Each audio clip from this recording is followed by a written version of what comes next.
Bueno, ahora vamos a pasar a ver los componentes de ese núcleo celular. Lo primero que tenemos que notar en el núcleo es que ella está rodeada por una membrana nuclear. Pero saben que el núcleo, como tiene el material más preciado para la célula, que es la información genética, entonces él no se conforma con una sola membrana. El núcleo tiene dos membranas. Dos membranas, en el cual para que la información pueda pasar del núcleo al citoplasma o del citoplasma al núcleo, se vale de unos poros nucleares. Unos poros nucleares que están compuestos de proteínas. Y esos poros nucleares no es que permanentemente están abiertos, sino que se abren y se cierran de acuerdo a señales químicas que se van produciendo en la célula. Los componentes de la membrana celular nuclear son semejantes a la membrana plasmática. Por eso podemos notar que tiene también una doble capa de lípidos, tienen proteínas integrales, proteínas periféricas, y también mirando hacia el citosol podemos notar que hay unas cabezas de carbohidratos, siempre mirando hacia el citosol. Los carbohidratos no van a mirar hacia el interior del núcleo celular.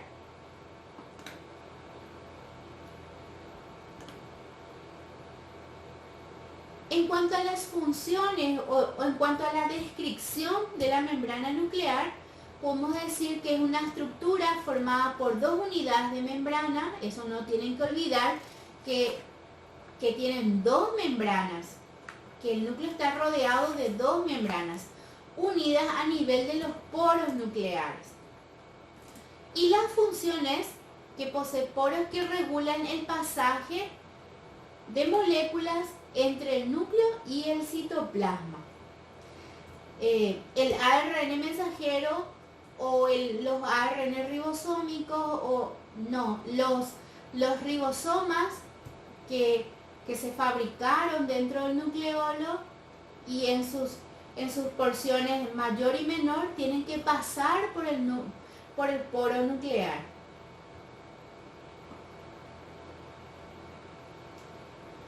Bueno, el siguiente punto que vamos a analizar del núcleo sería el material genético. Ya les hablé del ADN, pero el ADN como tal, como molécula, ella no funciona, porque el ADN es una molécula muy larga. Entonces ella se vale de unas proteínas para poder organizarse. Y a la unión del ADN con las proteínas es lo que se le llama cromatina. Por eso es que cuando hablamos del material genético que está dentro del núcleo, hablamos de la cromatina, que es esto que está dentro del núcleo celular. Acá podemos notar la membrana nuclear y los poros, ¿verdad? También la cromatina, la envoltura nuclear, y esto serían los poros nucleares. Esto sería el nucleolo.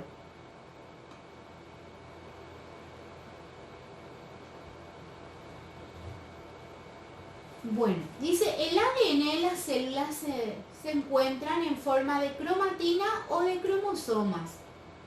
¿Cuál es la diferencia entre cromatina y cromosomas? Es que la cromatina es el ADN que está asociado a proteínas y es visible durante la interfase celular, o sea, cuando la célula está funcionando normalmente fabricando las proteínas. En cambio, lo encontramos como cromosomas cuando está en división celular. Dice, es cuando la cromatina se va empaquetando, se va plegando durante la división celular. Y nosotros podemos observar los cromosomas en su máxima expresión durante la metafase de una división celular. Ahí llegó al máximo de empaquetamiento. Esto es un modelo de cómo el ADN se va organizando con las proteínas. Esto sería el ADN de doble cadena y ese ADN tiene que valerse de unas proteínas para formar una estructura que se llama nucleosoma. Y para formar ese nucleosoma tiene que asociarse a proteínas, más o menos necesita 8 proteínas, por eso se le dice octámero de proteínas. Y este ADN sería, esto que notan aquí, hace 2 vueltas alrededor del octámero de proteínas y hace un espacio, ¿verdad? Vuelve a hacer otras 2 vueltas y hace el espacio. De esta manera se le llama el ADN en forma de nucleosomas. Bueno, después necesita seguir empaquetándose. Entonces, estos nucleosomas que estaban aquí, ahora están representados aquí. Yo necesito 6 nucleosomas para hacer una vuelta. Entonces, 6 nucleosomas a una vuelta, 6 nucleosomas y así sucesivamente. A esta forma se lo llama solenoide, ¿verdad? Es como si fuera el espiral del cuaderno. Bueno, todavía necesita un poco más de empaquetamiento, entonces ese solenoide empieza a formar unas asas, ¿verdad? Esto sería el solenoide, que era esto, ¿verdad? Ahora va a formar unas asas de diferente tamaño, diferente longitud, perdón.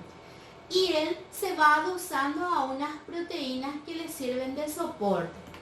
Esta es la forma que el ADN se encuentra cuando está en interfase, cuando le llamamos cromatina, de esta manera.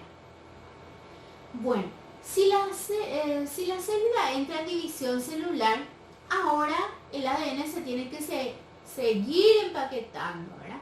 Entonces, esas asas siguen otra vez empaquetándose, enrollándose mucho más, hasta llegar en la etapa de división celular que se llama metafase, y se lo va a observar en forma de cromosoma.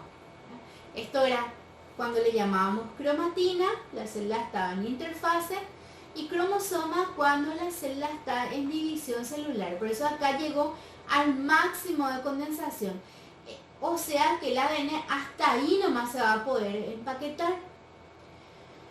Entonces, saben que eso da una ventaja para poder estudiar a los cromosomas.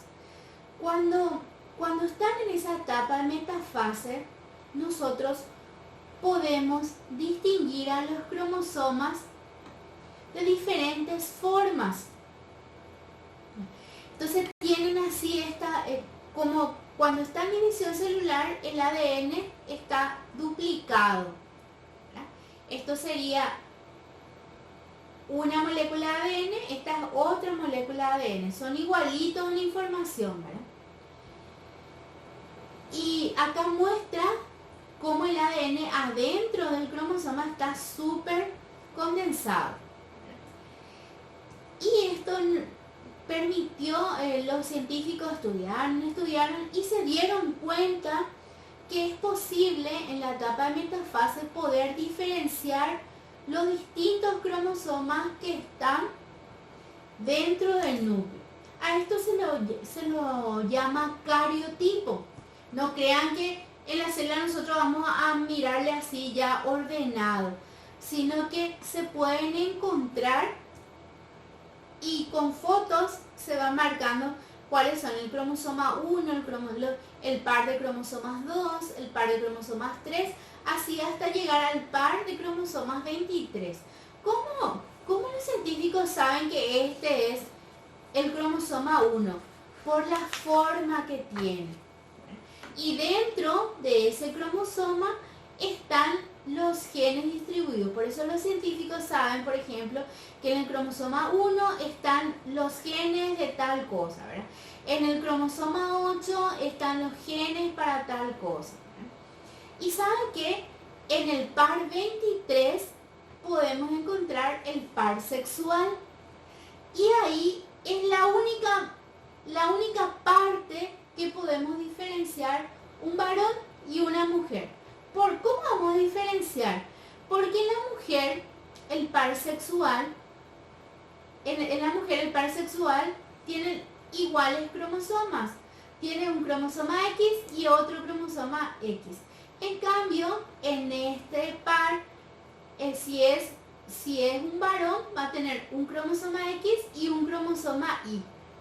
Esa es la única diferencia que se puede encontrar entre un cariotipo de un varón y de una mujer. Por eso decimos, cariotipo femenino normal, los autosomas se ordenan en grupos por tamaño y posición del centrómero.